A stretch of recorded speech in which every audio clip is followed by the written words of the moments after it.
네, 안녕하십니까. 오늘은 2022년 12월 13일 화요일입니다. 요즘 우리나라가 에너지, 전기를 너무 쉽게 쓰는데 에너지 가소비 체질화가 된 우리 한국 사람들과 또 문재인 시절 지난 5년간 전기세가 너무 싸서 이런 것을 에너지 파퓰리즘이라고 하는데, 결국에는 무역에서 사상 최대 적자가 난 이야기를 한번 해보겠습니다. 2022년 올해 무역 적자가 500억 달러를 넘어서 사상 최대를 기록할 것이 확실시 됩니다. 수출이 작년보다 5% 늘어났지만은 세계 수출 순위가 7위에서 6위로 올라섰지만은 에너지 수입이 그 이상으로 급증했기 때문에 무역 적자가 생기는 겁니다. 올 들어 11월까지 원유, 가스, 석탄 3대 에너지 수입액이 1년 전보다 75%나 급증을 했습니다. 국제 에너지 가격이 올라가면 소비가 줄어야 하는데 급증했다는 것이죠. 올해 전기 소비량도 작년보다 5% 늘었다는 겁니다. 정부가 고유가 충격을 완화한다면서 요율세를 대폭 깎아주고 전기료 인상도 억제하니까 전기를 펑펑 쓰는 겁니다.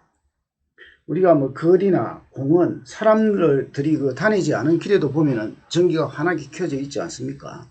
네. 이런 것은 예전에 1960년대, 70년대, 80년대라면 생각도 못했죠. 그동안 지난 시기까지 정부가 민생을 이유로 에너지 가격을 계속 억누른 결과 한전이 엄청난 수백조 적자에 시달리고 있는 거 아닙니까? 그래서 결과적으로는 서민들 부담이 좀 되더라도 에너지 가격을 조금씩 올리는 것이 사실 정상적인 겁니다.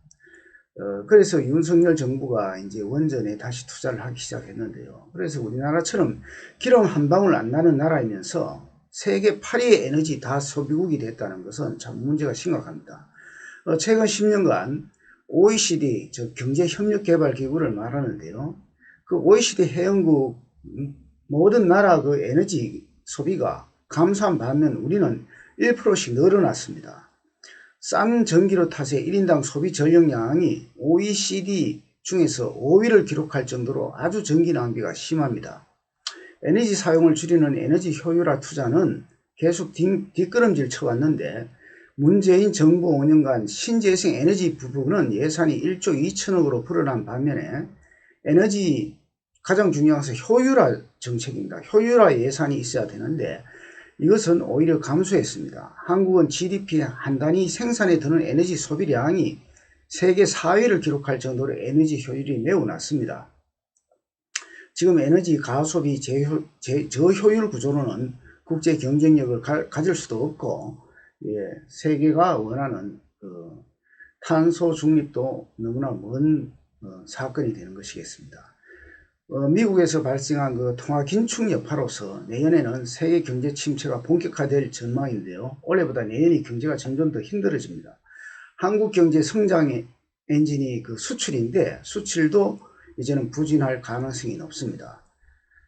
수출이 전년 대비 14%나 감소했고, 지난 1월에서 지난 12월, 11월에는 보면은 21%나 수출이 감소했다는 겁니다. 올해처럼 큰 폭의 무역 적자가 내년에도 무역 적자가 지속이 되면은 우리나라 경제의 대외 신인도에 적신호가 켜집니다. 그래서 무역 수지 개선을 위해서 에너지 전략 총력전을 펼칠 필요가 있습니다. 집에서 쓰는 전등도 좀 끄고 전기세를 전략을 좀 해야 될 필요가 있을 것 같습니다. 가장 중요한 에너지 문제에 대해서 우리가 전기를 너무 쉽게 쓰지 않나 이런 생각이 들어서 이야기를 해봤습니다.